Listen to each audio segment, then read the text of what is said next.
Here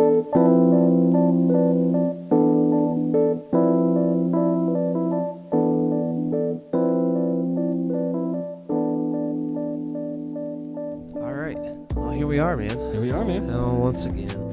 Oh, I feel like, when was the last time we recorded? A little over a week ago. We talked a lot about stuff like Donkey Kong 64 and amongst other things. I'm trying to think what the day was. What day I want to say it was last Thursday. I think it was Thursday.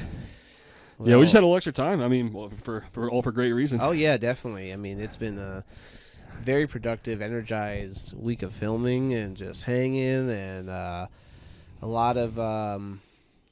just feel good energy out there, man. There's a lot of, thanking the universe quite a bit this week, just like having a good time. And every day, it's been a good days, and I'm just going to apologize in advance because I at the same time, I've been having like a real bad sinus infection like all week or something. So I've just been like kind of out of it on that end. And so if I do cough or something off the mic, it's kind of still clear. Today's the best I felt all week, but it's been taking a toll on me, man. Take an extended period of time. Just super congested. Today's the first day I felt like I didn't have to. I wasn't hearing underwater. Yeah. And that's a big thing for me. When I have sensitive ears, anyways. So like, if I'm feeling I'm hearing underwater, I start getting it. Just kind of messes up my whole flow. And then on top of all the congestion, I'm just kind of like, it's just. And at night lately, I've just been coughing really, really, really bad. So it's just taking a lot out of me. But sometimes it's a slow pace at full recovery. It's just that time of the year, the allergies is really it's early spring and late winter. Yeah, really and it wasn't so bad where I couldn't like go to work or go along with my day. It's just enough to kind of make me feel like And so, but yeah, other than that, we're watching. What's it? One flew over the cuckoo nest. Yes, is that how I always want to say one who flew over the cuckoo nest? It's a very similar flowing kind of title. I mean, it's just an amazing film all around. I think it's one of my all-time favorite foundations of comedy drama. I really love the flow of Silver Linings Playbook brought to our conversation last time. So I thought another comedy drama in this vein would be really incredible. Particularly Screaming Jack Nicholson's. Very well, good choice. That doesn't make any sense, but no, it is. It does make sense. He is a good choice, man. And I wanted to watch. Silver Lining Playbook after we talked about that because I still do. I'm gonna watch it sometime. But I didn't watch any movies since the last time we talked. Man, I haven't watched one movie. High on life, bro. Well, yeah, a lot of life and just absolutely. I mean, just between the exhaustion of life and my body, and then the filming stuff, that was enough for me though. Like I don't need to like go overload. I you just don't love need to watch it. You made a movie. Exactly. Like no, I lived making of a movie. So I'm like that's enough magic for me to just thrive off for days. I'm just and then we had two of them, two totally different movies too, and that's what was like that's exciting. One movie with two. Yeah, sometimes we'll do like a weekend shoot or a 2 or 3 day shoot like back to back to back for one movie. To finish a movie, but to do like 2 scenes on 2 different separate days, like a day of rest in between, and for 2 different movies was kind of thrilling. That was pretty cool. So that was quite a rejuvenating experience of being on both sets. Yeah, I've been permanently electrified from all that. And I feel like I'm curious how you're feeling after those 2 sets filming. Jittery. Yeah, it is a jittery. It's like uniquely inspiring, jittery. A lot of like I think feelings of almost a regret for like I wish I felt this way like when I was this ambitious about my screenplay, like my best screenplay is almost feeling. And now I'm feeling pretty creatively rejuvenated after. There is a kind of a weird feeling with it all. There's almost like a sinking undertone of regret, I guess, like you said, but it's not even. I wouldn't even call it that harshly. Just kind of just something that's like itching at you or aching at you. It's an anxiety force. Yeah, and it's like, well, why couldn't it? You didn't do this sooner, or try it like this sooner, or like timing technically would have been better. I don't know. It's like, there's a lot of interesting things about feeling all of that stuff. It's really great and exciting, but there is kind of just like this heartbreak to it all. There is, inevitably. It's inevitable. It's after it wraps. And after you move on and you're like kind of going, there's a heartbreak to where you're just kind of sad. I don't know. Yeah, I feel sad and melancholic about it. Just because it's like, I think it's almost a place that's so close to where my heart has been my whole life. It's like it's so close and so rooted that anything else actually is a come down for a while. It is. That's what it feels like. Some of my worst feeling days at work were always the day after I came back from a big weekend or a big trip from Philly. a big trip from somewhere shooting, you know, because the way I always had to shoot my movies was I would plan that day off, but I would work all the way up to it, have that day or a few days off, and then the next day just come right back to work, so I don't lose the momentum of my money, you know. So I always just came back after like this big, crazy, amazing trip from Philly shooting movies and, you know, and hanging out and being there. And then, or just being on the magic of any set, you know, that we've done over the years, and then come back and just like, this is, well, back to it, you know. It's just like, why can't we just do this all the time? Right? This is something it's so fulfilling. To an extreme degree. Yeah. So, yeah, no, there's a come down in that sense of like, yeah, why can't this be every day feeling? It's so fulfilling. Because it can be, as you see. It's cool. But yeah, I feel good, man. I feel really good about everything. I feel like really just, it feels fun. You know, it's not like, in the moment. Yeah, it's not like, not intense like in the moment of it. You know, it just doesn't feels feel like that way stressful. After. You just want it back. Yeah, I'm just kind of not in a like. It felt like I don't know. Sometimes I feel like my shoots are kind of like under this intense pressure, like it's got to be this or something like that, you know. But this for some reason just felt like, we're just doing it, you know. I'm not trying to stress about it. It's loose, it's fun, it's hangout in spirit. But we're getting it done. Like that's the thing I notice about the way I can kind of throw things together now. It's like, I just kind of do it like where it's just strategic, where you're just kind of, you do this, you place this, you lock this in, and I know the beats of how things need to go, and who I pick, you know, the right people I know. I feel like we can just kind of flow right into it. And yeah, I mean, we only shot for a couple hours each scene we did. Truthfully, it was a very quick pace, but yet so much was filmed in that time span. Yeah. That was extraordinarily amazing, and a wonderfully quick-paced environment, I thought. And wonderfully How fun. are you feeling? I mean, Amazing. you're the star of one of them, TV Land. Yeah, man. Well, I'll tell you, I've been feeling quite transcended by the whole thing. We went back to this Keyhole area, which has meant a lot to me in previous years. I had a short film there, and that area's meant a lot to me over the years. That's so right. I think going there after a lot of years have passed, that had it's like I feel like a ghost possessed me out there or something, and I feel very like just in a very nicely trance-induced sort of moment. After you filmed all that, because you signed an eye for it that was so transcendental. Oh, you've seen things I've never seen out here, man. Yeah. Like that cave that was discovered. Like that. Well, that's insane. thanks to Lucas, man. Thanks to Lucas you know? for finding that and leading us. Well, and the thing is, Lucas wasn't part of the day plan that day, you know, for us shooting. I already had my shots in mind and exactly where I was going to shoot you at. Dude. With where that scene that we just did would have looked completely different. Not the same beats of what you and Kaiser did, but just the around. And but Lucas came in the picture, and he kind of just swooped in and just did his thing, and it was great. It was great to watch, and I just had fun watching him, and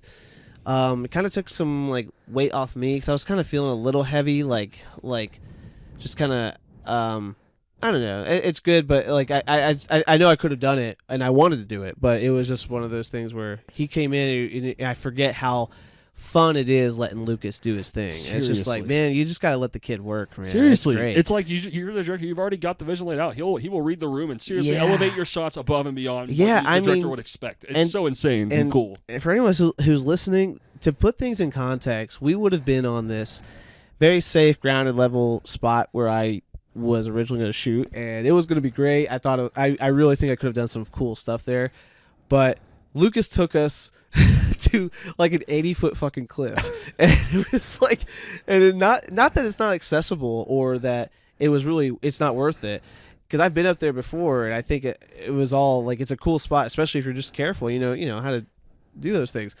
But holy hell, one false move and you fall off that thing, and you're either dead or seriously injured. Absolutely. I mean, it's a huge cliff. There's a dangerous feeling about it. And Lucas is like, walk to the edge.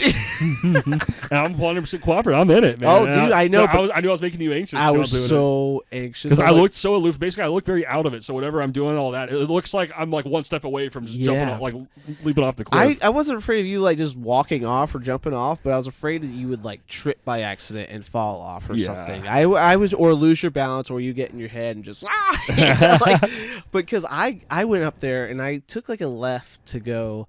I was trying to like find the spot that Lucas was trying to call for us from the distance, and you were kind of right behind me, and he was like, no, here, no, there, and I thought he was talking about this way. I took a left, and I got super close to the edge. I looked down. I had extreme vertigo. Like, I totally thought I was going to fall off or jump off or, like, and I keep thinking about it. I keep thinking about seeing that thing where I'm like, it makes me anxious. I'm like, God, dude, that was such a huge fucking cliff.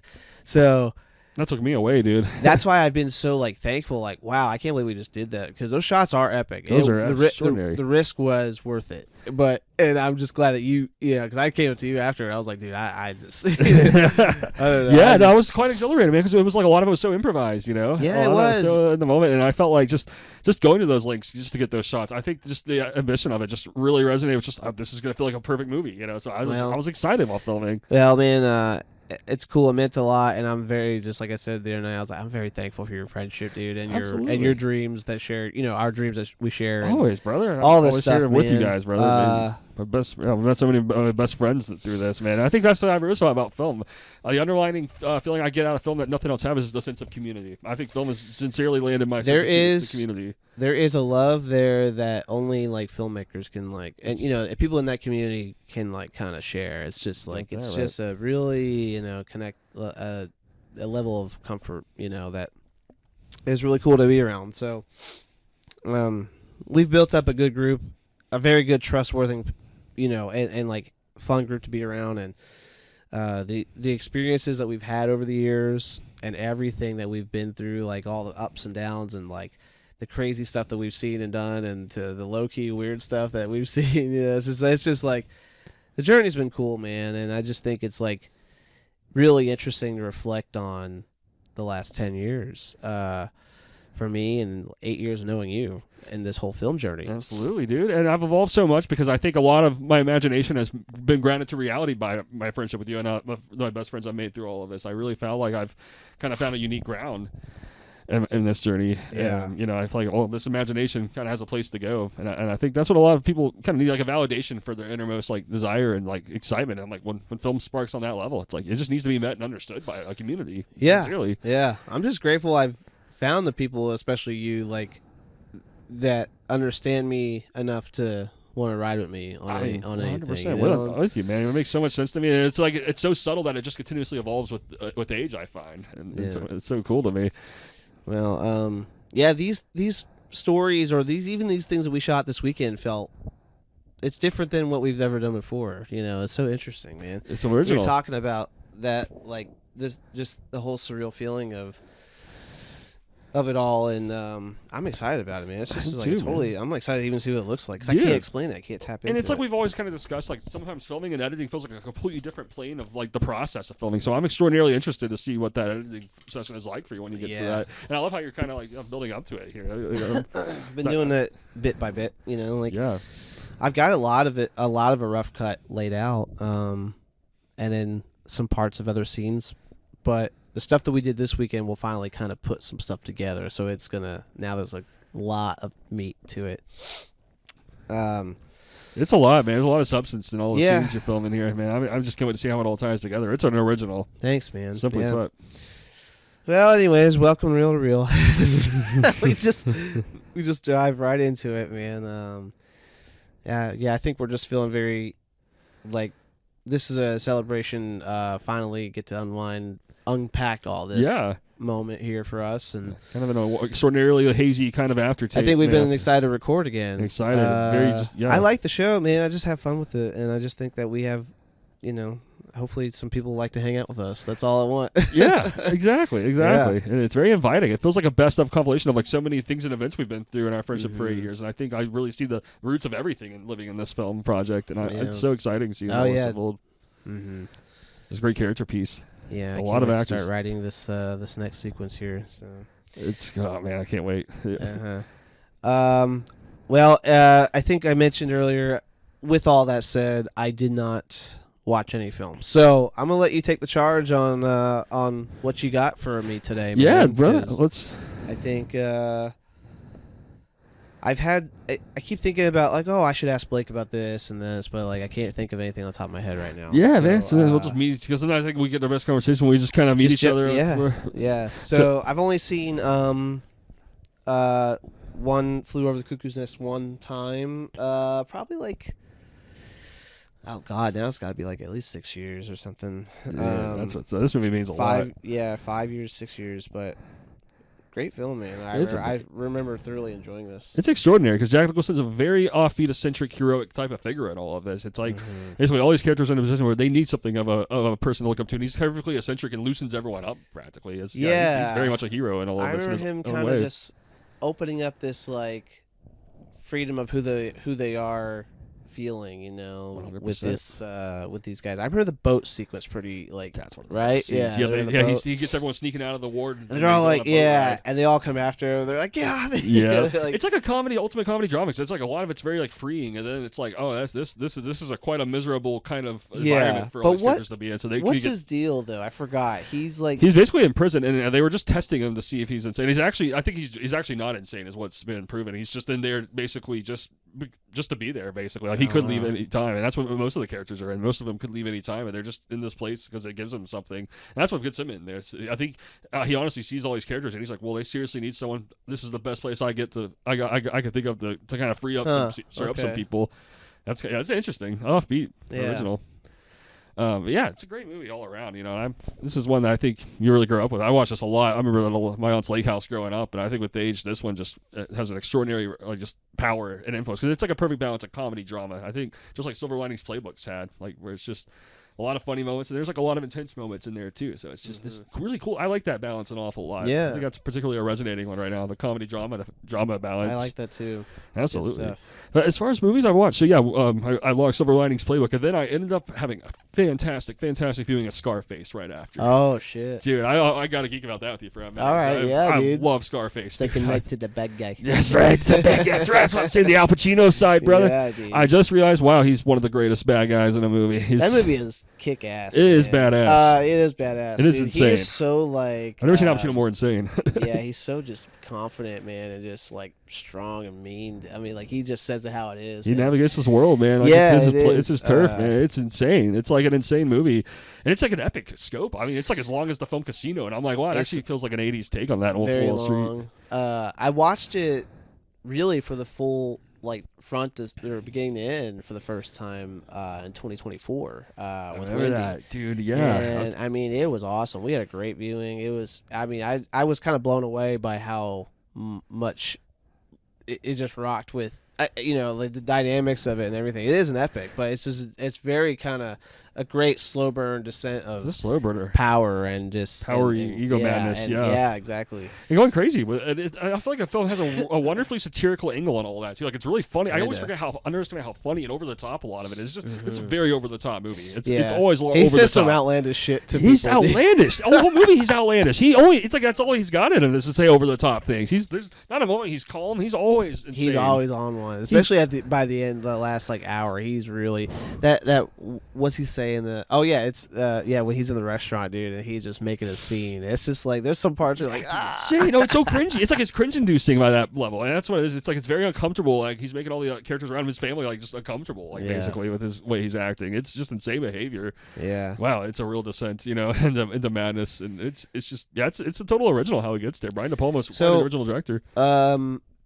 He made Carlito's Way. He did. I was about to bring that up as well. Okay, and didn't you say that was like supposed to be like a sequel? A loose sequel. It's a loose one. It's a different character, but it's intended to be the same kind of energy and flow as Scarface. And kind of okay, so it's not universe. Scarface. Like it's just a total kind of like a in the same world sequel kind of feeling. Yeah. And Al Pacino's playing a totally different character. Also, I say I slightly prefer this film because I think it's extremely similar how I feel about Pulp Fiction, Jackie Brown, where it's like the masterpiece that's very loud and grand, and then there's like a really subtle masterpiece after. I say Carlito's Way is that subtle masterpiece. I like that. Yeah. Oh, I'd really be excited to take on it, bro. I need to watch it, man. I'm very curious about that film. Dude, it's an original because it was made in the early '90s. Brian De Palma directing it again, and basically just Al Pacino's like just kind of like he just got out of prison for a while, and he's basically just kind of making good. He's like a good-hearted character, but just kind of like just is almost tied to a lot of things that can kind of just bring his way down. He's just kind of trying to trace his basically cover himself through it all.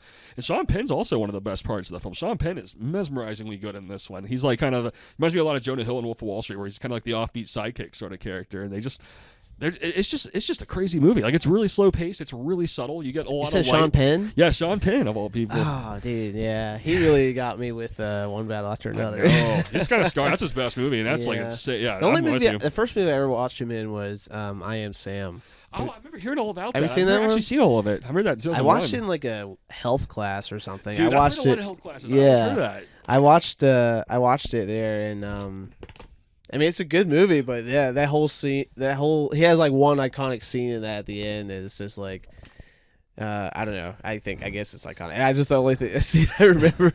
But anyways, yeah, he's I thought he really was interesting in One Battle After Another. Seriously, so level. I'm curious even more. Yeah, I think you'd really love their dynamic. I think you'd love this movie. It's extremely interesting. It's a slow-paced, slow burner crime, and it has like a lot of like great like club scenes that remind me a lot of like how Boogie Nights is directed. It feels like a lot of foreshadowing to Boogie Nights, even just the way the characters interact. There's a lot of hangout spirit kind of looming over the insane moments. You could say in a lot of ways. Like, it's really a great film. I would really strongly recommend that. I think that's honestly my favorite Brian De Palma film all around. Which is there any other films that I would know of? Potentially Blowout. I've heard the title. I also rewatched Johnny that. Depp? No, similar John Travolta. And I'll say this is like. I think this is his best work. Actually, it's right next to Pulp Fiction as his best work. Yeah. I think Travolta's.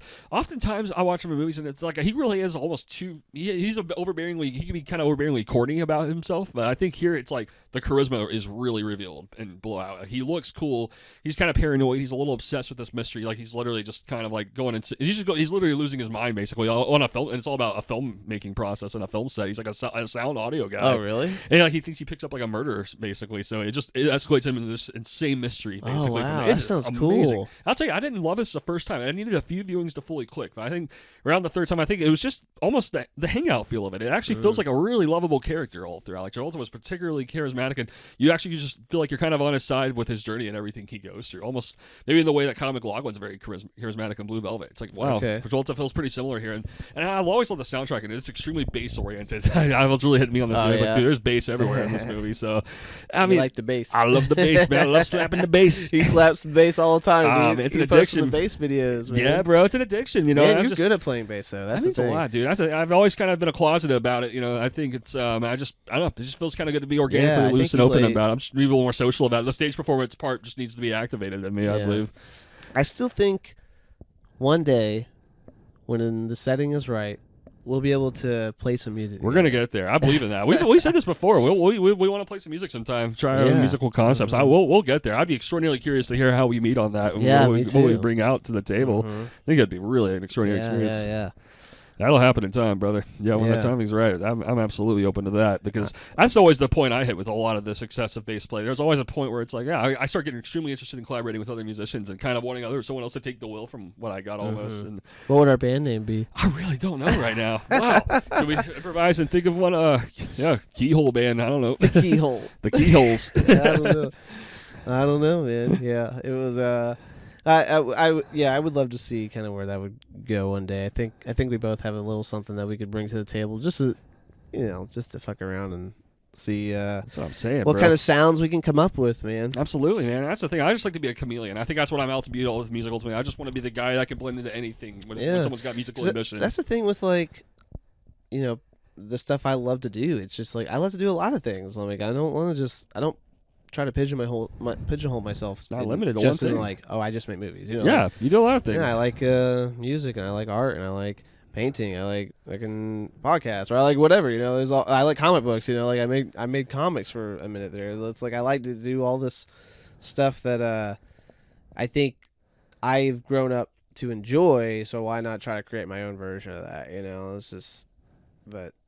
That's what I'm saying. Exactly. Well, it's like if it speaks to your heart, it stirs you. I mean, it's like there's an inevitable point where it's like, well, why not do it? I mean, for the sense of community. I think the community part shines. It's like, well, I want to do it. I like to share. I want to share your perception, what you're seeing in the universe to other people. Is what and maybe that's what your calling is with it.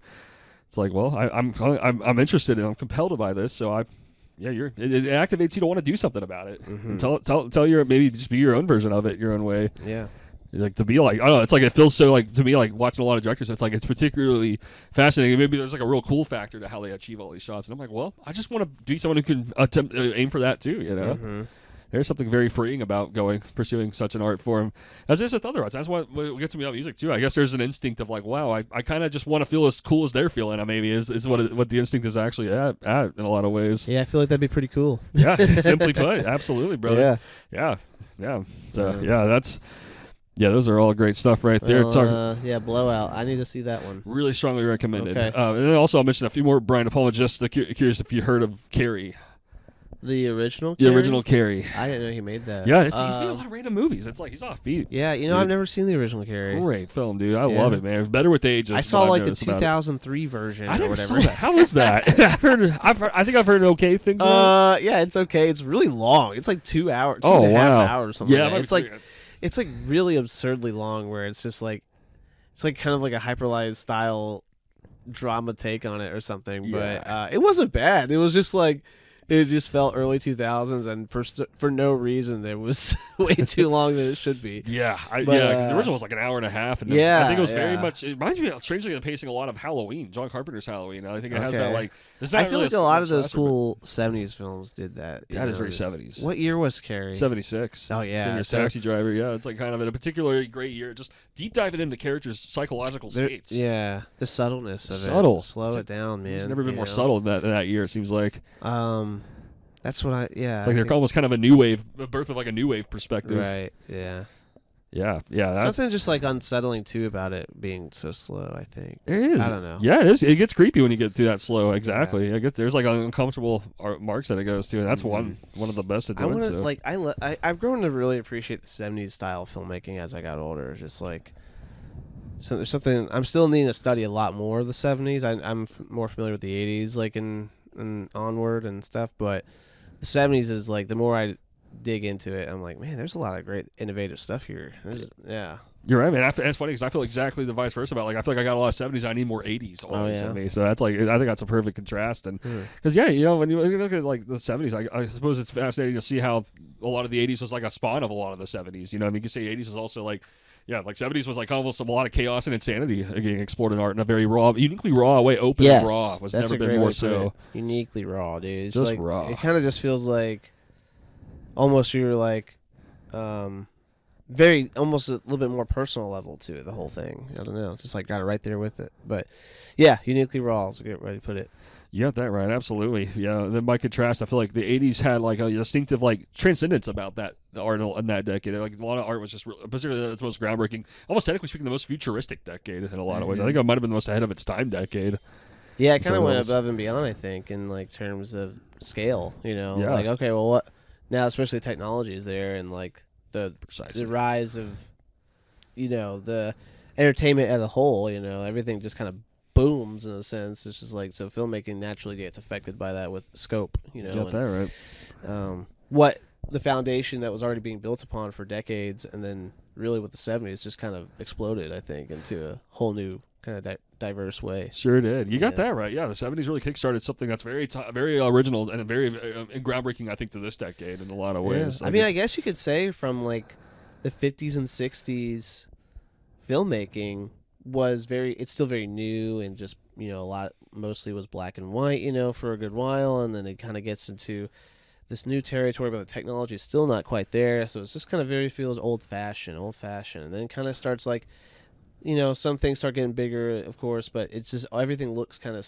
scaled retro, like it just looks very old and stuff like that, almost like a time capsule. And then all of a sudden the 70s come around, and it's like, okay, now there's a little bit more technicality in the whole thing, and like movies are now studied on and like performed, like they're written now to a more bigger scope, and characters being explored that you would never see, I think, before. So it's just like, I think there's a whole complex layer, but still raw and old fashioned still in a sense. Yeah, well, it's like, it's fun to be close up on characters. It's fun to get to the uncomfortable shades of characters in a lot of ways. And the 70s was starting that, and it's like now more than ever, there's still fresh ways to take it. I think about Easy Rider a lot. Big you time know, that's a influence. movie that I've only seen one time, but it still sticks with me. You never forget it once you see it. Yeah. Once it's basically an ultimate road trip film, and you kind of get this like going across the country, like it just sort of like this really original sort of just road trip. There's a real simplicity about the whole thing. Yeah, and and there's tragedy. like some very vulnerable kind of tough moments in that. There are some film. extremely depressing moments Yeah. in that. Yeah, and it's like a lot of it's dark. Yeah, because like a lot of there's a lot of scenes of just enjoying the ride, enjoying the nature scenery, enjoying the characters around them, and then suddenly chaos kind of hits them. They get robbed at one They night. get robbed yeah. at one point. They And get then, like- everyone gets murdered. Like it's Yeah, awful. and there's like that bad trip at the end. Oh, Man, that that's shit like is bad. wild. That It feels terrible. It does. It feels really terrible. And like I feel like the '70s really only captures that in a certain way. Like that I feel like I kind of get that sense a lot throughout some of the movies I've seen in the '70s. Like, Dude, you got that right. what's it called? Wes Craven's film, The Last House on the Last Left. House on the Left. Yeah, that was 72. Yeah, that movie is Ooh, I've fucked. heard that is like the most fucked thing ever. It is fucked. Woo! Dude. I've heard it That goes was a so tough beyond. watch, That was the man. year when movies, I think 71, 72, movies just wanted to be like, just fuck you up, basically. That's what I'm saying. That It's was like I heard a the big 70s example. really were just like, oh, you can make movies? Well, let's show you how we make Let's a go movie. crazy. But like they're still just like, well, let's see what happens kind of style, Shoo. you know? Gosh, I know about man. where it goes because I've seen the original version of that, the Version Spring, made in 1960, which is extraordinarily subtle at getting across that same kind Oh, of I plot. remember you saying that. Great now. movie, dude. That's I think I'm gonna go on to definitely try to be influenced to make a movie similar to that. 'Cause It's Wow. like intense and it's just like a psychological because you're really getting like the dad's perspective and all of it more than anything. I think that made it like feel like I don't know if the remake does that. I'd actually be curious to hear contrast the two when we were talking about it. But I think it's oh gosh, I know the parents like perspective are involved in it, but I don't think it's like based off their. I think it's the whole thing is based off of like the girl's I perspective. think that's what I've heard, which yeah. just sounds too horrible. It's really up close, man. That's It's just- really uncomfortable. that's too And horrible. There's like they're just all the people are so nasty and awful and terrible, and they're gross, and you know you stick with them, yeah, because it starts off at their house, and like she's about to leave for like the night or something, and he's kind of the dad, you know, they have his dad talk to her, and then they take off, and you know, it just kind of sucks because I think you see when he finds out she's gone, she's missing or something like that. But you stick with her and her friend throughout the whole night and into the next day. And it's just, yeah, it's hard, man. But the fucked up thing about it is like throughout the whole movie where they're having all these great, like, I mean, not great, like these terrible like things happening, then it transitions to like where they're going with this all like great happy music or something. There's like this like, kind Sarcasm. of like weird like upbeat music going on about it, It's and sarcastic. it's like, ooh, it really just rubs you the wrong way. Ooh, It's I've like, heard oh it so my off. gosh, I've heard it man. is off, dude. That was a hard movie to watch, but it was like really, I don't know. We just, me and Wendy watched it together. It was one of those movies we wanted to see for ourselves, because especially Wes Craven. It was like, wow, man, like yeah, Last House on the Left. That is Ugh. crazy. Yeah, I've not seen it yet. I've just heard it. I've heard it's a very stylized depiction of what it's going for, and I Yeah. haven't seen the original. I was like, oh man, that's intimidating, dauntingly intimidating. Yeah. I'm not sure if Yeah. I'll watch that one. I actually don't know. I feel like you've seen a lot more fucked up. I probably movies. have, so I probably should see it. I Yeah, probably dude, should. I probably like, should. I feel like that's kind of tame compared to some things you've seen before. You're right, dude. actually. Yeah. You are Wendy's- right. That's something You Wendy got- would say, dude. You got Like, me there, dude. I'm like, you see like all kinds of really fucked up shit. Yeah, I've seen I- a lot of fucked up shit. I haven't seen a lot of fucked up, I can handle Probably it. said Yeah, that. Yeah. I'll just be curious. I'll just be curious to contrast it to the version spring, see what the similarities differences are. Yeah, absolutely. Which I'm curious to see what the original that one was. I'll try to get that for you next. I'll line up for next time.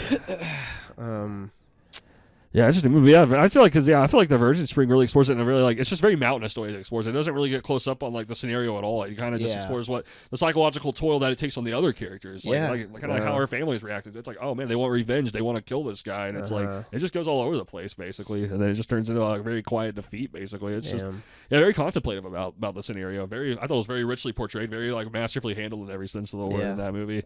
So yeah, I particularly love that. That's probably make that'd be at least my top 250, maybe top 100. Oh, if yeah? I break it down, which.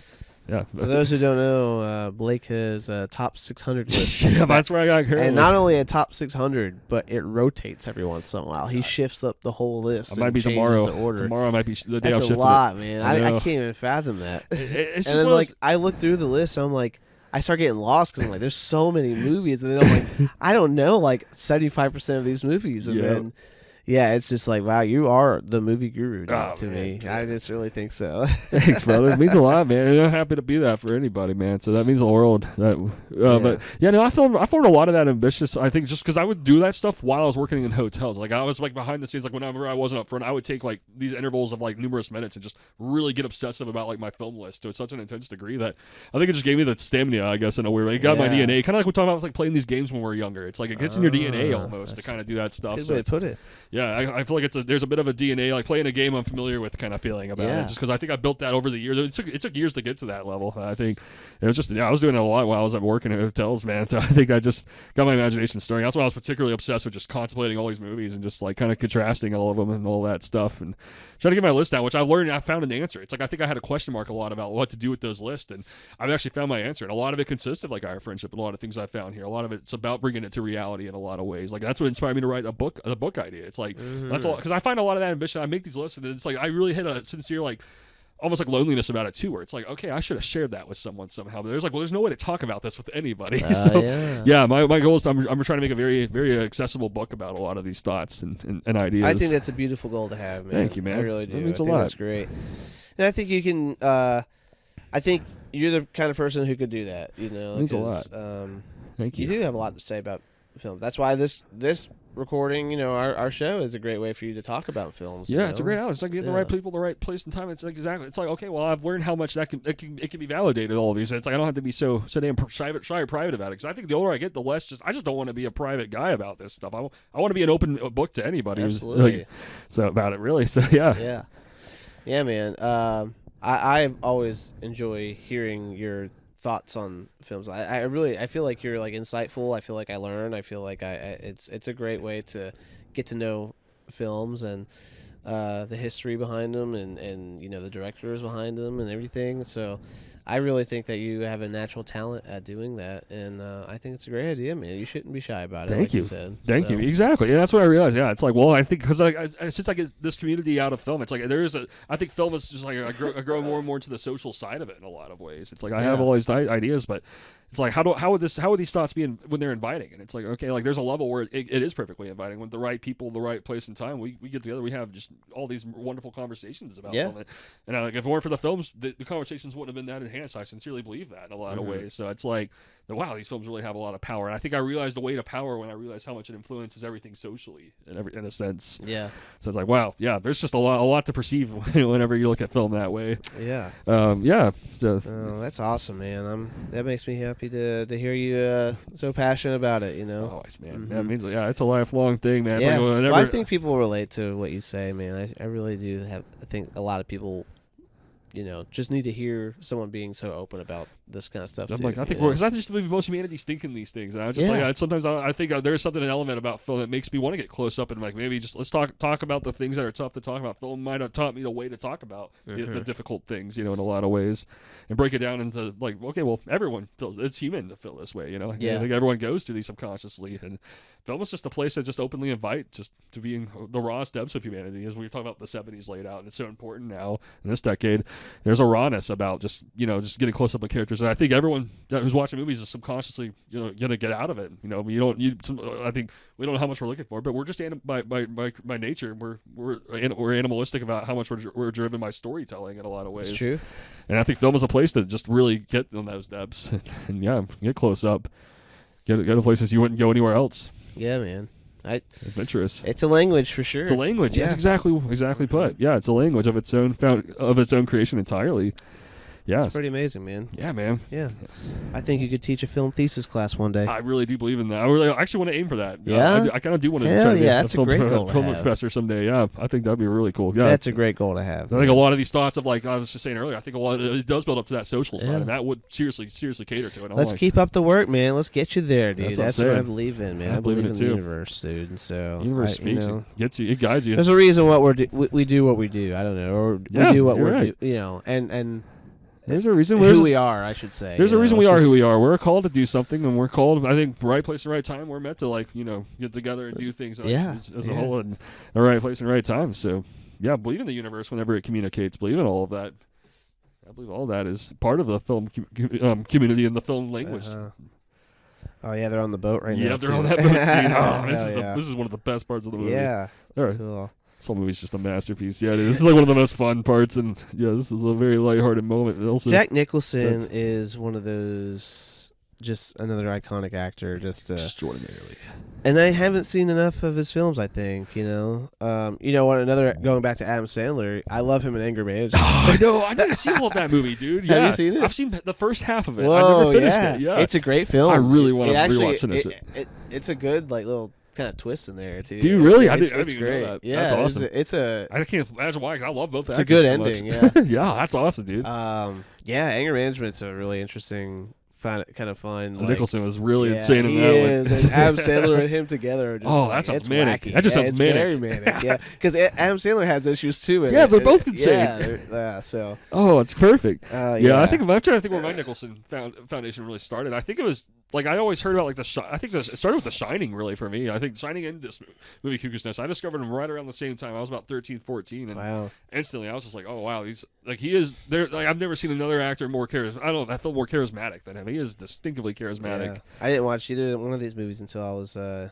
my 20s. Right on, dude. They're so great, dude. Man, they're amazing, and I felt like he very much has a lot of that foundation we talk about the 70s. He feels like a uniquely free-spirited kind of character actor in a lot of ways. He feels like he brings chaos to the table in a way that's very human. Like, right. He's just it even makes me think of actors like modern example would be like Joaquin Phoenix. He reminds me a lot of Joaquin Phoenix's. Like I would say maybe the more charismatic end of that. Joaquin Phoenix is almost more just like a modern era kind of batshit insane kind of take on chaos. Yeah, I can see that. Nicholson's like I don't know. He's like a charismatic. There's something very charismatic about his chaos, and sometimes I find it really funny, like how he always seems like a very one of a kind sort of personality amongst like the 60s and 70s culture. I'm like it's like he's very free spirited, but he seems like way less of like a hippie type of personality. He just seems like he's just kind of a chaotic, like I don't know, just over the top. He just likes to watch a lot of sports kind of guy. Right. But yeah, he's like everyman. I don't know. Somehow he brings an everyman quality to it in a way that's just very original.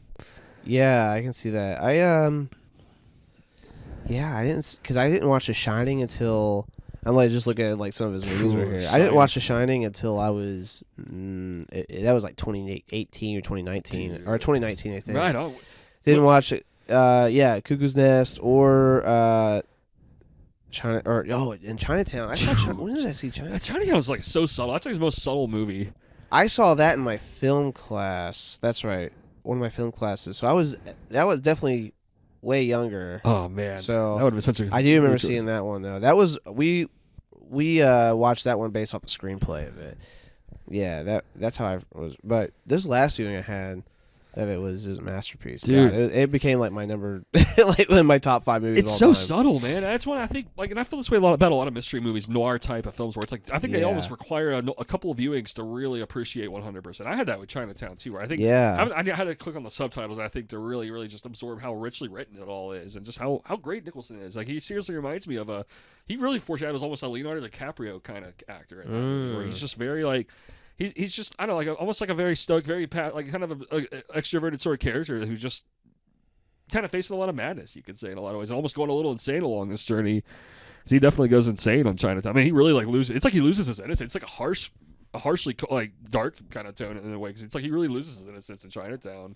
Yeah, he kind of really sees what the fucked up the world is, kind of like he really does lose his innocence, like you said. He kind of just loses, like, wow, there it goes. Like, I still lost at the end. Like, yeah, I don't know. Yeah, he really did. Yeah, that's just a subtle, groundbreaking. It is very subtle. That whole ending is very dramatic, and just kind of all kind of pats him on the shoulder. It's just like, fucked up thing happens. It's like, well, come on, Jack, what do you do, man? Come on, it's Chinatown. Yeah. Forget it, Jake. It's Chinatown. Yeah, dude. Yeah. And they just walk off, man. He just walks off, and that's it. It's like, wow, that's a hard. All that. Yeah. Apparently, that ending was like, it took a lot for that ending to get across and everything. Because I think, like, originally it was supposed to be like a lighter ending, but then I was like, no, that movie's got to be dark. Didn't Roman Polanski? Yeah, Roman Polanski directed it. What a weirdo, dude. What a weirdo. What a weirdo. He's probably the most challenging weirdo ever. I still think of that movie you showed me when I started living at your place for a minute. Dude, The Tenant. I'll never forget that. That is one of the weirdest movies I've ever seen. It is such a weird mystery movie. It is and like the thing is, I hate now that he's I such a kind of want to perfect director. rewatch it in a weird way. I hate that he's got the perfect aesthetic tone to his directing. There's such a unique weirdness about it. I'm kind of like fascinated about watching it again because he makes you not be able to turn away from it in a way that's Yeah. like, dude, it really like kind of just takes Alfred Hitchcock's foundation to a whole new level of just creepy and close up. And it's like his films feel creepy. Like they actually do feel like someone that weird would make him in a sense. Yeah.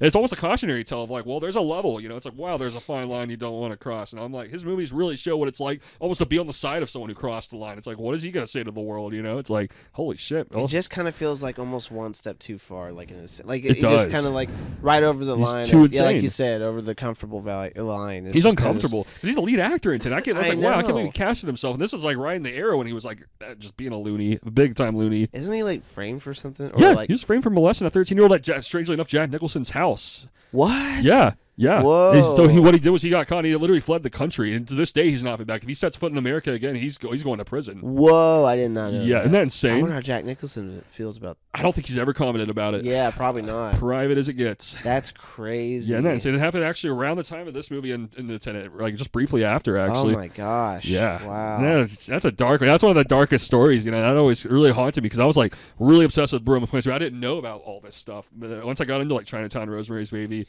and then Tenet, somewhere along the way, I found out. I was like, man, I just spent like about a year just really contemplating how much this genius is influential, and then it's like, wow, he's the worst scumbag and weirdest guy in the world too. I think that does make the movies just a little subtly more uncomfortable because like do. there is some like even with Rosemary's Baby, there's something just like you don't. It's like you shouldn't be watching this. Like you shouldn't be in the same room. Like you're almost like you're forced to like follow what's going on here, but like. You're like the fly on the wall that shouldn't be there because there's like something weird going on It's here. really weird, dude. Weird people here. I just recently rewatched that, and I was like, hey, when I noticed more about that movie, it's like that movie feels very loud and jarring about that in every sense of the word, where it's like almost like satanic cult ritual stuff quite literally happening. And it's like, wow, what are we doing here? You know, and what are they doing? It's like man, it's just like this feeling of Mia Farrow's perspective of feeling very powerless in the face of all that. And it's very unsettling, and I mean, it feels worse and worse on every viewing. I find. I mean, it feels particularly bad. I'm not gonna lie, man. The first time I saw it, it was disturbing, but I was like, wow, that was a great movie. Like, gosh, that it's a masterpiece. Really made me feel like I've rewatched it a lot. like, yeah.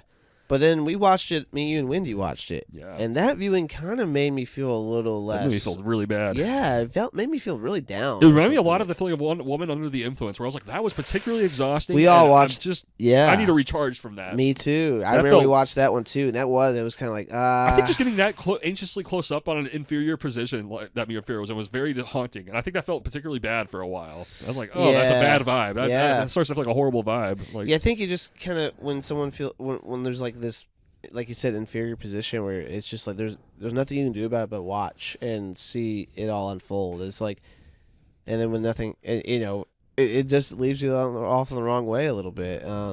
But yeah, woman under the influence did that too. I just goes like I also recently rewatched that. Did you really? I did. Yeah, I rewatched both of these recently. Whoa, I'm almost interested in the weight of exhaustion. I think they're exhausting. It's like because I'm like wow, I get interested in how tired I feel when I watch those movies particularly. It's like wow, because it's just like the film is so hypersensitive to feeling being in an inferior position, and that happens in it's with Gina Rowland's perspective. It's like everyone's against her basically, and it's really, really exhausting to watch that many people just not understand her because it's like she's doing everything right. She's actually just 100% fine, but she's misunderstood by others, and they're all giving her a hard time, quite literally. Like they're just pouncing on her. They're just practically bullying her, and she has no one on her side. It's like, oh, that just simply sucks. That's all I can say. They like force her to do they basically like persuade her to follow their own doctor's things and all the stuff that all the moms are telling her to do. Yeah. Right.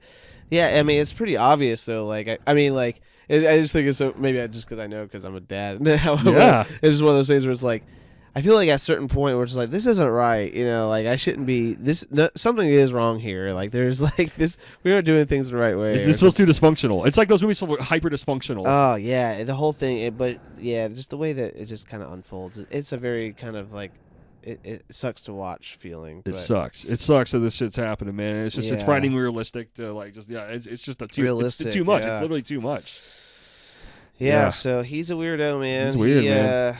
But Tenet was an interesting one. Sure was. And then I think about Videodrome, dude. I can't get over Videodrome. God, that was an interesting one too. Videodrome was an all-time favorite. Yeah, David Cronenberg directed that. That's my favorite film he made. That's like it's a very short film. Firstly, it's like 90-something minutes, and I mean, it is weird, man. Talk about a weird movie. Oh yeah, it tripped me out watching it. I was like, what am I?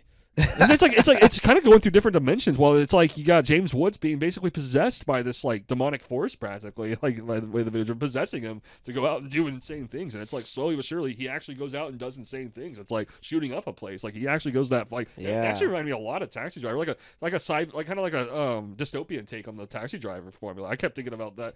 It's like less about the loneliness, but more about just kind of just. I don't know, the insane. It's almost more. It rejects the loneliness and it just goes for insanity. Like literally watching someone just fall 100% That'd be a cool take to do with the character, man. Just like you follow one character, but it's not like the slow, long, lonely journey. It's just let's see what chaos. Let's see what crazy thing this guy will do. Right. Yeah. It's almost like you can take so many original foundations on that. Yeah, it's just like, wow, okay, yeah, that is so far. Because I actually got teased first by about the most shocking image of that whole movie, which is right at the end after he goes in that shootout. It's like, well, I don't know what weapon he was using, what world they're in, but it's like the guy's body was like decapitated, basically. It's like gore, blood. It's just a gore fest, man, blood everywhere. I don't remember that. Maybe I blacked that out. I mean, it's just a lot, dude. Yeah, it's a lot. I remember watching the movie, but that was such a kind of a trippy, weird movie. We watched it kind of late too. I just was like, I don't remember all the details of it again, but I just was like, damn, what an interesting movie. It is a great movie. I think it's a masterpiece, dude. I could pull up that whole week of like where we were watching, or like that whole we watched so many movies that. Yeah, we did. We really watched a lot. Yeah, Double Indemnity was another one I'll never forget, man. Yeah, you started that one on your own, and I got in the finish. And by then, I was like, you know what? That's so perfect. I'm rewatching all of it again. Right, it's one of the best screenplays, my favorite screenplays of all time. Yeah, I am still due for a rewatch on that one also. Man, it is uniquely amazing. Mm-hmm. Uniquely amazing in every sense of the word. And I'll tell you another director I've been really going down to. I had a big time Akira Kurosawa marathon. I think he's going down as one of my all-time favorite Japanese artists, like one of my favorite directors, which is also very influential. I think very much in the way the 70s are. I've noticed that a lot of the Japanese influence of art seems really relevant in this day and age. Akira Kurosawa just has one of the greatest filmographies, I think, of all, because he started this thing back in like the 1940s, and he went all the way to the early 1990s. Just made a wide variety of movies. Like he's mostly known for, like, you might say a lot of how Scorsese's known for crime. Like this guy's known for like samurai films, but it's like he actually made a lot of humanist dramas as well. Oh, wow. He's cool, man. I was curious if you've ever heard of the movie Rashomon.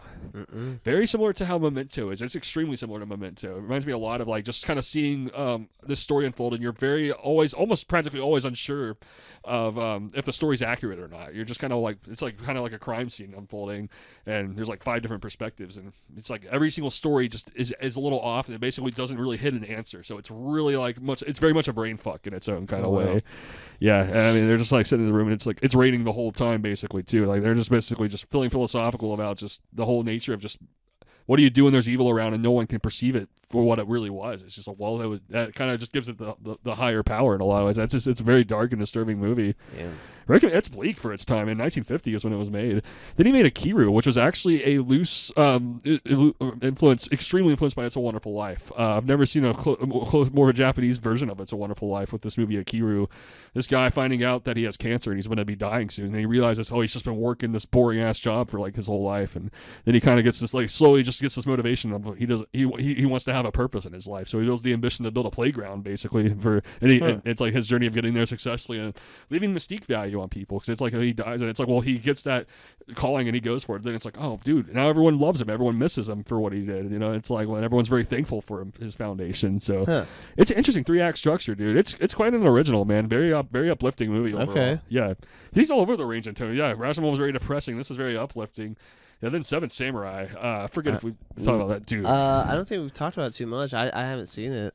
It's an epic. It's about 4 hours long. Oh. Dude, it's an epic. Yeah, I mean, it's a lot. But I always watched this a lot growing up, always feeling like, dude, this movie is like dominatingly intense. And I watched it with age. In my 20s, somewhere along the way, I just realized This is like one of my favorite epics because it's almost 4 hours in length, and I mean it's just a great character study. You have like 7 samurai basically defending a farmland that keeps getting attacked by bandits. They keep stealing their stuff. They keep getting robbed, so they just have 7 samurai defend them. And there's a lot of intense battle sequences. Damn. I mean, epic scope for a 1954 movie. It really 54. Yeah, 54. Wow. The action is so fucking timeless, dude. It's like really well written. I mean, really well paced out. A lot of subplots that just really are interesting, and it's an amazing movie all around. Wow. It's strongly recommended. Damn, that sounds cool. Yeah, it's really, really cool, dude. It's simply stunning. And all the actors are great in it. The main lead is like Toshiro Mifune. He's like someone who always collaborates with Kurosawa. It's just particularly great. I mean, you get him close up, and it's like a lot, but it's like worth it, kind of epic sort of feeling. Or I don't even feel exhausted by it. It's like, well, I'm just kind of like how One Flew Over the Cuckoo's Nest is. I just kind of get empowered by it. There's that, and then it's like he went on to do High and Low. I also rewatched that. Have you seen that? Recommended, brother. That's I think that might be the one I recommend to you most of all of his films in a sense, because it's more of a crime thriller. It reminds me a lot of the Coen brothers, because especially Fargo. It reminds me a lot of Fargo, because basically the whole first half is it's a shoe owner. He's basically this billionaire. He owns this billionaire shoe company, and then this poor schmuck basically starts to like spying on him and just ends up robbing him. Just goes into his house, and he basically puts him in a dilemma where he's going to murder his children if he won't give up his company. Oh my gosh. I mean, stakes couldn't be more high and intense. It's like earth-shatteringly intense, and I know you as a father will feel. I would definitely recommend. It's not like a Menace to Society thing where it's too much. It's just extremely intense screenplay, though. I mean, it's so suspenseful. It is so insane. And it just kind of goes insane places from there, but that's the foundation. Yeah, it's like an insanely life-threatening decision. It's like, what would you do if you were there kind of movie. Like, it's really anxiety-inducing. And really uncomfortable. Yeah, dude, that sounds pretty good. Yeah, dude, I like that. Really would recommend that. It's like his biggest thriller movie. Yeah, I'd say that's probably I think that's the one. Yeah, he's made a lot of movies. He's made a lot, dude. Yeah, it's like he's low key he's made like about 10 masterpieces overall. He's got a big. I just marathoned a bunch of his stuff one night. Yeah, I watched all those, and then the last one I'll mention of his is Ron. I'll say there'll be 2 more. Ron. Yeah, Ron. He made that in 1985. Okay, and that's my favorite of his. It's an adaptation of Shakespeare's King Lear, and. Yeah, dude, it's just a really stunning epic. It's like a downfall in portrayal, basically, just of a family, and they pretty much live out in the mountains. It's like the scenery is just so damn good. It might be one of those visually beautiful. It's the best looking movie he made. It's colorized in the 80s. Most movies were black and white, so here it's colorized, and you just get really close up to all the characters. You get really close up on all the tragedy, and this movie just makes the tragedy feel particularly just. I don't know, like disturbing in its own kind of way, kind of ghostly, kind of a mythical angle. But it's like watching castles being burnt, just watching this king just having meltdowns, basically. Like like your superiors just losing their minds, basically, and they kind of like the younger ones just looking at this like, well, what the hell do we do, kind of thing, being put with insane dilemmas all throughout. It's a great movie. It's a lot. It's really a lot, but it's like the ultimate. He makes it worth it, basically. It's just like Seven Samurai. It's a lot, but it's worth it, man. Dang. Epic journeys, dude. I think I'm really curious. Yeah, I know. I am getting curious. I was just thinking. I was like, kind of. It's crazy to think like. I don't know. To hear something new of a plot or of a movie that I'm like, it just kind of blows me away. That there's just so many movies I can't even fathom to understand. Like so many out there's there. so many out there, man. Right? There's so many, dude. It's just insane. It's like it's an endless list, and you got a lifetime to explore it, And then in the '90s, the last movie he made was Dreams, and this is a particularly great film. That just kind of getting across simplicity, dude, and just very much just watching. Kind of like the opposite of the rest of his movies. It's just kind of like a man kind of contemplating the end of his life in a lot of ways, and just everything he's loved, everything he's admired, all the beauty around it. And Martin Scorsese has one of the main characters as Vincent Van Gogh. He's a painter. Oh, wow. Yeah. The actual painter? He's actually playing the painter, yeah. And it just goes through a bunch of like artist monologue and just it's just kind of simply how artists perceive things around just some of the most breathtaking, most technically speaking, the most colorful cinematography he's ever conveyed. Dude. It is really worth checking out. Wow, that's really cool. It's a beauty. Yeah, it's called Dreams, dude. It's dreamy. It really does kind of make me think a lot about the foundation we've based our friendship on. Like dreams. It's like, live a good life. Dream up a good life. Yeah. As Jim Carrey would say it. Yeah. I kind of associate a lot with that Jim Carrey kind of philosophy in a lot of ways. Yeah, man. That was very, very much an accurate film contrast to that quote in a lot of ways. Mm-hmm. Yeah, the whole movie is kind of saying to just relax. I feel like the tone is very slow paced. There's a lot of like extended takes that just really force you to slow down and just smell the roses, not get so stressed or anxious like the rest of his movies take you through. I feel like most of his movies take you through a lot of anxiety, and this is maybe how he really saw things. I bet he was a real peacemaker and really calm and really cool. That's cool, dude. Yeah, dude. So that was amazing. I watched that one just the other day. That's the Kurosawa ramble. I know there was a lot there. Yeah. Well, hey, man, it gives me more to know, man. It gives me more knowledge, dude. That's what's up, bro. Things I want to like. I put in my little inventory, my checklist of things to watch. I'm like, okay, dude, there's I always have a a stream. mountain of a list. God, Yeah, that's the thing. That film's like meant to be like this ultimate journey, where it's like just things that you get to be excited to watch. And, like, Yeah, this that's time. true. Yeah, whenever the time is right, it's like you'll get that moment with that you movie. and Wendy show me the most movies, dude. Like That's awesome. Wendy will show me things that I'm like, whoa. I'm like, and it turns out to be a pleasant, awesome, fun watch. And you show me things, I'm like, wow, that blew my mind. Like, dude, that's great, man. Yeah, dude, it's great having some film people just really into film and man, just getting into some stuff, man. That's so cool, man. And I love how like far into the social side of it. I think you really truly navigate your way like almost socially in a way, like when the right time and place is for like maybe a personal prompt. Hey, let's watch this movie. And I love how you. I love that about you, man. Oh man, that's a very go with the flow demeanor. I love that's what I love about your film perspectives in general. It's like thanks, man. You're very human about it. You're very just like go with the flow about about things. Like you're not because I think that's where I had too much intense ambition growing up. It's like, dude, it's like when I watched the movie, I was obsessed. I was like, I gotta watch it all now, or I'm gonna be pissed. Like literally, I was crazy. I'm like a psychopath. That's where I'm actually a psychopath about it. So it's like it is too much, dude. So it's like, man. I'm sorry, dude. Yeah, no, it's fine. I get it. Yeah, I'm with you. It is over the top. It's totally over the top. I'm saying that contrast. It's funny. Your character in TV Land's like that. Yeah, because dude, you're mad at the doctor. I'm mad about it. He's mad at the doctor. It's so funny. Oh, I know. So great. Well, I mean, I don't know, man. I feel like if we're all gonna get together and watch a movie, I feel like it has to be something that's gonna be kind of a good vibe. That's just easily able to like kind of tune in and tune out at the same time. Exactly. And for my own personal pace, it's kind of just like, let me just try something. I just kind of like to throw things sometimes and see what happens. Sometimes they just do not land. I'm like, okay, well. But sometimes you find like a really, really special gem, and you're like, wow, that was really, really, that was a great watch. Another movie I was thinking about recently that was a great watch and something that stemmed from you was First Reform. Oh, brother, that's a masterpiece. Yeah, dude, that's right. I have been thinking about that movie quite a bit. That's lately. a mesmerizing. I want to watch that again. Me too. I feel like I want to take that one in closer as well because that's such a mesmerizing masterpiece. Yeah. A few times I've seen it, it's taken me away. I'm like, well, it was very similar to Taxi Driver, actually. Yeah. It was the same guy who wrote Taxi Driver, Paul Schrader, who directed this. Basically, just about a priest going through almost a similar art to Robert De Niro in that. He just kind of finds like this. I don't know, irony or something. There's something about irony. It where he just kind of like. Well, he gets lost in it. Yeah. Because at first he's kind of like judgy about it, and then he gets in it. It's like, well, he understands it as he goes along to a point where he kind of ends up committing this really intense kind of sacrifice. But the ending is a little weird, though. It is weird. It is a little weird with the ending. It does get weird. I was kind of like on. It's uncomfortable. Yeah, I get a little back and forth on the whole thing. Like not like in a. Like I really liked the movie, but there's just like I just wasn't. A little challenging. Yeah, it's a challenging ending. I think it is. But, yeah. But you let me borrow that one, and I want to watch in. So that's another just like a kind of watch. Dude, it is. No, I love that director Paul Schrader. I think that's his best movie. I mean, he's made a few that have been stunning. Another one's Mishima: A Life in 4 Chapters. Oh wow, I haven't heard of that. Made that in the mid '80s. Just basically, 4 different chapters of this figure Mishima, just kind of like building up a lot of bravery.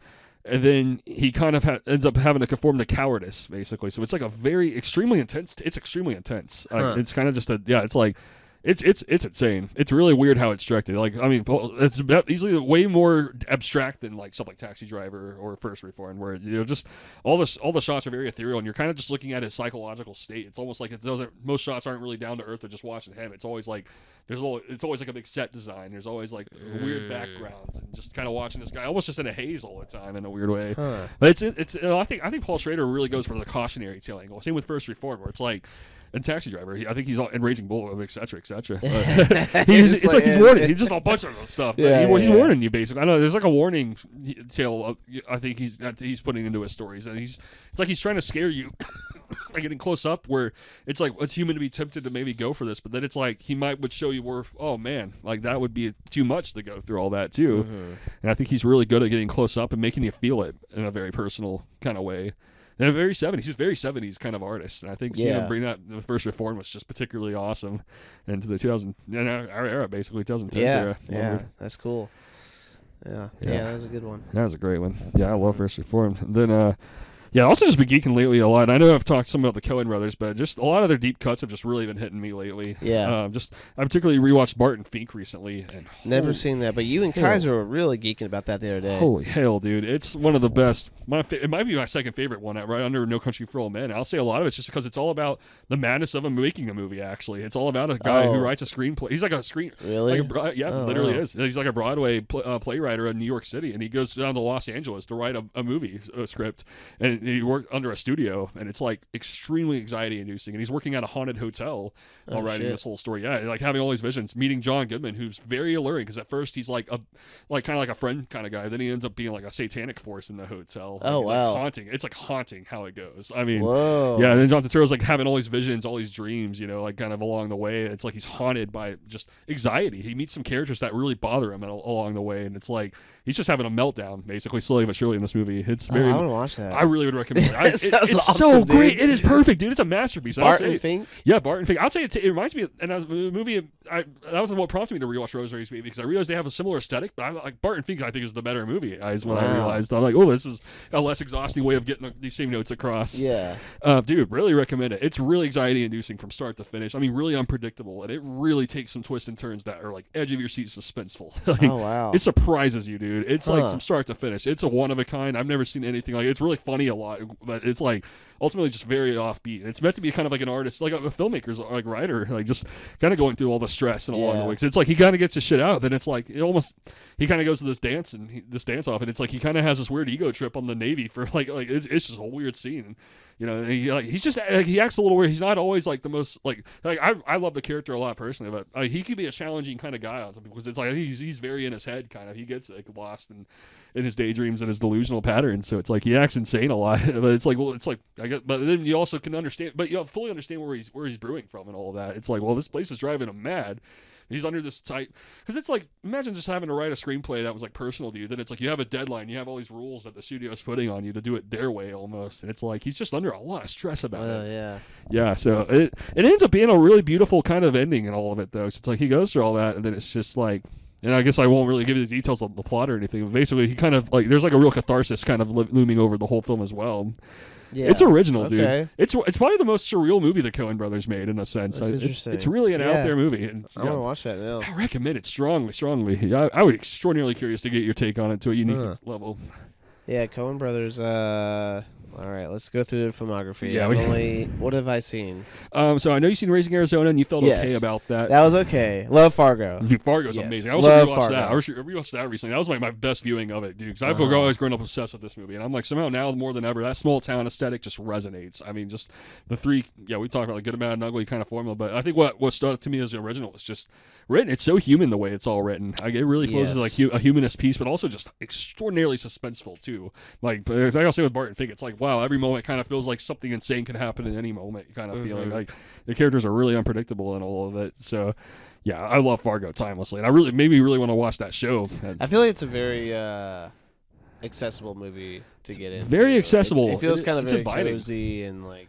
There's a homely tone to it. Yeah. I really loved Frances McDormand and all that too. I think I was like, wow, I particularly thought that was a great lead character because it's like a very original kind of like how a lot of the 90s had, where it's like you got the down-to-earth hero. It's like she's like very homely, like she feels very motherly, like your great aunt or something like that. And it's like just the way, but she's like really good at handling like the deeds when she's on it. Like I mean, she kind of figures out this whole crime. She kind of it's like then she gives a monologue of just like. It's a shame. It's a beautiful day out and everything. It's like wow, very powerful arc all around. Yeah, she's like really incredible at revealing the kind of solving the mysteries as she's presented with. And then William H. Macy's just wow, what a scumbag. He's a piece of shit. Yeah, he really presents himself. He presents himself that way. Like, right off the bat. Yeah. Because I realized I particularly love that personality of William H. Macy because he's always out to play like some horrible people in these movies. And this was a really intense case of just. Someone putting himself through it in such an insane kind of ambition to begin with, which is to have his own family kidnapped. It's like, that is insane. Yeah. Just for some extra money. It's like, oh, he's got a tall order that's like pretty fucked up. Like, like just weird. You're just like, how did he think that was? How in the right mind did he think that was going to work? Yeah, he's like calling the dad. God, what a mess. But he's so awkward. He's like, we're not a bank here. Just like. It's like, man, That is awkward. you don't really. I don't know. He doesn't sell anything. It's all sketch. He's sketchy. He's literally sketchy. This as is shit. so sketch, dude. What are you talking about? Yeah, no, yeah. He literally makes no sense at all. The whole movie. Yeah, he digs himself the hole right off the bat. And it's just. Yeah, it just feels really bad. He's a feel bad character. Yeah. Ever since watching him go through all this self-imposed sort of like anxiety, it's just like, oh, that's just miserable. That's next level misery right there. You know, and just like watching all the tragedy unfold. I think one of my favorite scenes of that is whenever they end up at that rooftop and the father gets in the shootout with Steve Buscemi's character. Yeah. One of the best parts. He's an amazing villain character because Yeah, he's really. he really is. It's like the movie makes him feel really funny and animated in a lot of ways. He's always just out around like motherfucker. Yeah, I mean, he he's just so looks kind of goofy. ridiculous. Yeah, Yeah, he looks really goofy. He's just so goofy. It's kind of like. You don't feel that gross about him because you're kind of like, oh, he's almost just so too funny. Yeah, he's just like a cartoon character running around. Yeah, you know? exactly. But, like his little sidekick, he just like dangerous. He reminds me like of Anton Chigurh in No Country for Old Men. It's like, okay, this guy's actually a psychopath. He would fuck shit up. In Fargo's case, it's like, like the whole scene where I don't know, it's just. It's like he often is like usually one of the most one-sided. He's on the losing end and about everything he gets himself into in a lot of ways. He meets that Shep Proudfoot. It's like, man, he just pulls his bed out and just literally whips him around just for encountering him. And then it's like, and they get in the shootout at that rooftop with the dad. It's like, man, the stakes are so high in that scene. So it's like he gets shot in the face and everything. It's like, oh boy, it's, like, it's so intense. Yeah, it's a really intense movie. It's intense. It's like 90-something minutes, and it gets so much conveyed in that short span. That's really impressive. Very impressive. That's an insane movie all around. And then what else are we watching for the Coens? Oh, no. Oh, Brother, Where Art Thou? I gotta rewatch that one. We talked about that a little bit on the podcast, and you made me want to rewatch it. Yeah. Great movie. Yeah, it holds up on every rewatch. That's all for all the same reasons. That's a great one. Miller's Crossing. That's the other one I got to mention. I have not seen that. And I'll firstly mention a lot of mythology about this movie and Barton Fink because firstly they wrote Barton Fink and they made that whole movie out of the stress they faced while making this movie, Miller's Crossing. Apparently this was very, very stressful to write because the characterization is very complex in this movie, and basically it's a crime movie that it kind of seems very influenced by The Godfather, but it's extraordinarily original at doing it. Where you just kind of have this lead character, Gabriel Byrne, who's just kind of at two sides of criminal families at war with each other, and he's just kind of going in, just going back and forth basically, but uniquely calculated about everything. Like it seems like it would be easy to look like a fuck up doing something like this or reveal like the wrong information, but he's like actually really good at doing it. And it's very original all around. Because most of the characters you encounter in that movie, like they're usually going to be like do something shitty or they're really shady. Most characters in this movie are shady, but it is a great character piece. I mean, phenomenal. It's probably the most serious, dramatic movie they made next to No Country for Old Men, where it's just stakes are always high. It's very unpredictable, suspenseful, but it's always like intense, basically. But it's a complex plot. It's kind of a lot to explain almost in the pieces, but overall, it is worth checking out for just its world building and just the way that it's conveyed. It's unique. It's a great soundtrack. It's a great characterization. Gabriel Byrne is the lead character. The guy, he was the father in Hereditary. Okay. Yeah, much younger shade of him is the lead character, Okay. and he's like easily the most likable character in all of this because it's like he goes through all this intense stuff, and he'll make you question like, why would someone put himself through all this? And then it's like, okay, you can also see where he's getting something out of it too, in a sense. Like putting yourself into something deep that's like unique to you, but it's like, well, this person is getting an understanding here. You know, it's like. It's just unique all around. I really would recommend the complexities of that one. It's just, wow, it's a unique moment in their filmography. Yeah. I love it better on every viewing. I really always appreciate it more and more. Okay. Miller's Crossing. Yeah. Yeah. Okay. Yeah. That's a few I need to watch. Yeah, definitely a few I need to watch. They got a big filmography, man. Yeah. What other? I feel like I'm missing one I've seen before. Maybe. I forget if we talked about True Grit. I'm sure. Oh yeah, we did that on the last to mention more. Let's see, Big Lebowski. Okay, Big Lebowski. That's the one I've seen. Let's see, Man Who Wasn't There. I don't know. No. Burn After Reading. No, they made Blood Simple. The Blood Simple. Oh yeah, I didn't mention that one. Yeah, Blood Simple. Have you seen that one?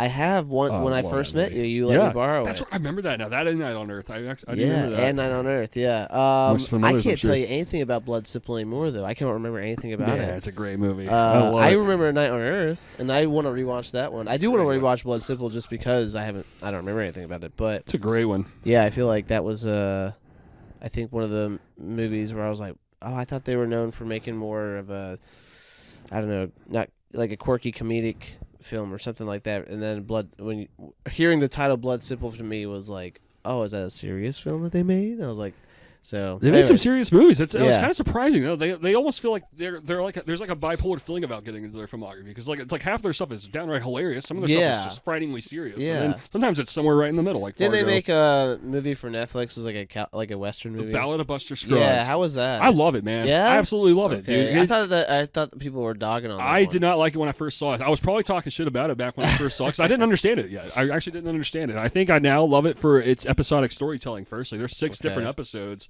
They're all great stories. Like I kind of love how it's like a slow burner. I think maybe what challenged me is that it kind of feels like what was the point of all this, but then I just kind of see it as it's a real slow burner, just kind of beautiful take on a lot of like anxiety-inducing stories, and I think I started seeing the weight of how it all ties together, and I was like, okay, that actually makes sense. There's a lot of different stories going on. Tim Blake Nelson's a lead actor in one. You got James Franco in one.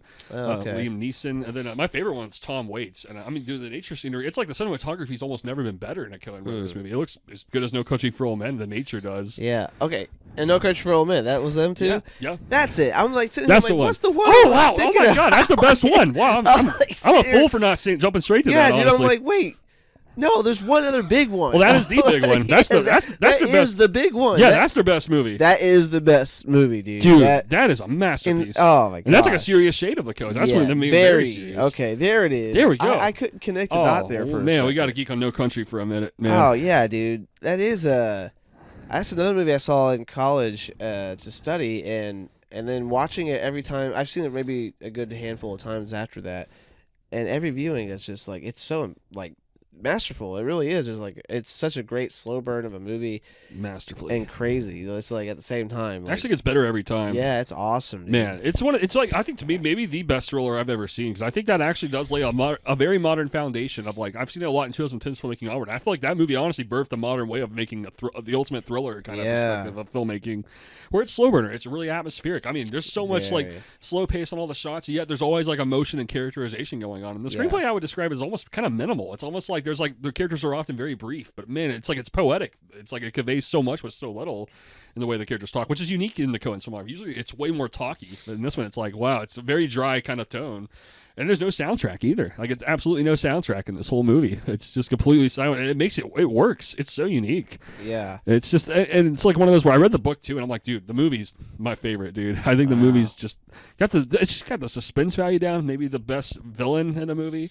And then Josh Brolin, it always takes me by surprise how early he kind of gets out of I the know. movie. Dude, it's shocking. It's I actually always shocking. think for some reason he's going to be in throughout the very end. You would think. You think it'd be a big showdown, and that's what's challenging. They really take him out, man. It's a challenging kind of angle to take. And it's he kind of like, take over with Tommy Lee Jones. Exactly. Like, I feel like he's technically the main character of all of it. I think the title's talking about him. Yes. When exactly. Because like every time I rewatch it, I always I'm like, oh, this is more about the perspective of this guy, you know? Yeah. Like, because he really kind of goes on the ending there with his little monologue.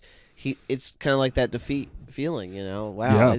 It's powerful. It's extraordinarily powerful. Yeah, he's literally defeated. He just feels like a generation. It's like it feels like he's just watching the world get worse and worse, and he's powerless to help it. I mean, I think he'd probably been naive in his younger years, thinking he would be like more of a hero. Right, Like he never got his chance to shine. He's really depressed. Sad. He's worn out, dude. He's literally just worn out as it gets.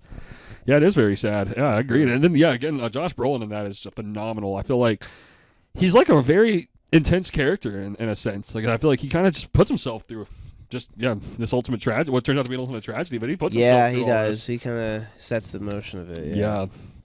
But then Javier Bardem, I mean, he's like really one of the scariest villains of all time. He just looks like very disturbing. He looks like the last guy they'll planet to fuck with. Yeah, for real. That gas station scene. Oh my gosh. Yeah, it's mythically intense. Yeah.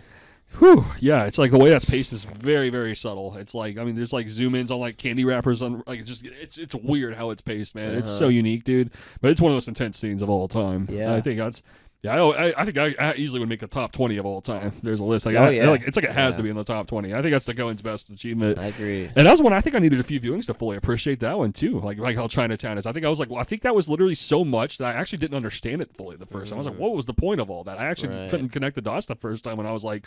I had to be like probably 15 or so when I first saw it. Then I just on rewatches, I think I just started loving how intense it is. I feel like I would feel the same way at 15 though. Yeah. I watched it when I was older, enough to kind of understand some movie stuff. Exactly. I think I would have been better off. I think in a weird way waiting. There's a lot of movies I watched when I was like in high school or something, and then and it was like okay, and then It's just ahead of my time. I was like, dang, I didn't realize it was pretty good. It was way ahead of my time, dude. It was like totally transcendent, dude. I like, because I think it was just because I take such a philosophical angle on it, but yeah, it's still very humanized. It's very inviting about it itself in a very unique level.